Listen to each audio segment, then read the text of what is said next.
کے دن جلدی پہنچنے کا فائدہ ہے؟ جی بھائی شہریار، بالکل فائدہ ہے۔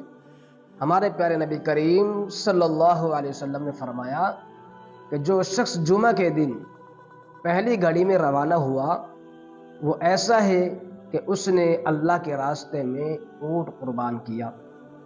جو دوسری گھڑی میں روانہ ہوا وہ ایسا ہے کہ اس نے اللہ کے راستے میں گائے قربان کی۔ جو تیسری گھڑی میں روانہ ہوا وہ ایسا ہے کہ اس نے سینگوں والے مینڈے کی قربانی کی۔ جو چوتھی گھڑی میں روانہ ہوا وہ ایسا ہے کہ اللہ کے راستے میں مرغی قربان کی۔ اور جو پانچویں گھڑی میں روانہ ہوا وہ ایسا ہے کہ اللہ کے راستے میں انڈا قربان کیا۔